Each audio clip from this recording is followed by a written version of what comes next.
সামাজিক যোগাযোগ মাধ্যমে এই মুহূর্তে স্ক্রল করলেই মোবাইলের স্ক্রিনে ভেসে উঠেছে একটি চেনা মুখ আর তার সিগনেচার ডায়লগ। কথাটা ঠিক না বা ঠিক? মামা রাগ করলা? ফেসবুক, ইউটিউব কিংবা টিকটক সবখানেই এখন এই সংলাপ দিয়ে তৈরি হচ্ছে লাখো লাখো রিলস, ভিডিও ও মিম। ক্যামেরার সামনে কবিরাজের ছদ্মবেশে থাকা এই ব্যক্তির আসল নাম ইমান আলী। অনুসন্ধানে জানা গেছে নেট দুনিয়া কাঁপানো এই কবিরাজ বাস্তবে কোনো কবিরাজ বা তান্ত্রিক নন, বরং তিনি একজন পুরোদস্তুর পেশাদার অভিনেতা। প্রায় ২০ থেকে ২৫ বছর আগে ভাগ্য অন্বেষণে সপরিবারে লালমনিরহাট জেলা থেকে গাজীপুরে আসেন ইমান আলী। বর্তমানে তিনি গাজীপুরেই স্থায়ীভাবে বসবাস করছেন। ছোটবেলা থেকেই অভিনয়ের প্রতি দারুণ ঝোঁক ছিল তার। একটা সময় এই শখই তার প্রধান পেশায় রূপ নেয়। বর্তমানে ডিজিটাল প্ল্যাটফর্মকে কেন্দ্র করে অভিনয়কে তিনি জীবিকা নির্বাহের প্রধান মাধ্যম হিসেবে বেছে নিয়েছেন।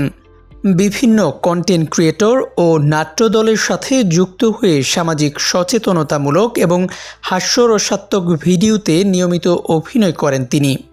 সম্প্রতি একটি ফেসবুক ও ইউটিউব নাটকের জন্য কবিরাজের চরিত্রে অভিনয় করেন ইমান আলী।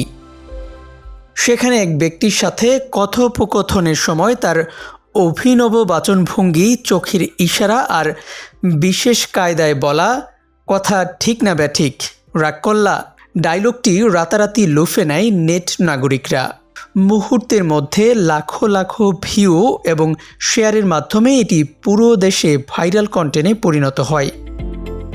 হঠাৎ এমন তুমুল জনপ্রিয়তায় উচ্ছ্বসিত ইমান আলী বলেন, আমার ইচ্ছে ছিল অভিনয়ের মাধ্যমে সারা দেশের মানুষের কাছে পরিচিত হওয়ার।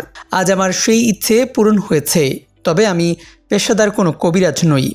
চরিত্রের প্রয়োজনে অভিনয়ের মাধ্যমে আমি শুধু পেশাটাকে ফুটিয়ে তুলেছি। হয়তো অনেকেই সত্যি সত্যি আমাকে কবিরাজ ভেবে ভুল করছেন। ভাইরাল হওয়া ভিডিওটি কেবল অভিনয় এবং বিনোদনের উদ্দেশ্যে তৈরি করা ছিল। ভবিষ্যৎ পরিকল্পনা নিয়ে তিনি আরও বলেন, আমি চাই যতদিন বেঁচে থাকব মানুষকে এভাবে বিনোদন দিয়ে যাব। তার এই আকস্মিক ভাইরাল হওয়া ও জনপ্রিয়তা নিয়ে স্থানীয় এলাকাবাসীর মধ্যে বেশ চাঞ্চল্য ও আনন্দ দেখা গেছে।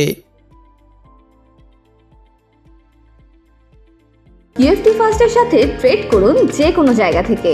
ক্যাম্পাসে ক্লাসের ফাঁকে, ঢাকার জ্যামে বসে কিংবা ঘরে বসে ট্রেডিং এখন হাতের মুঠোয়।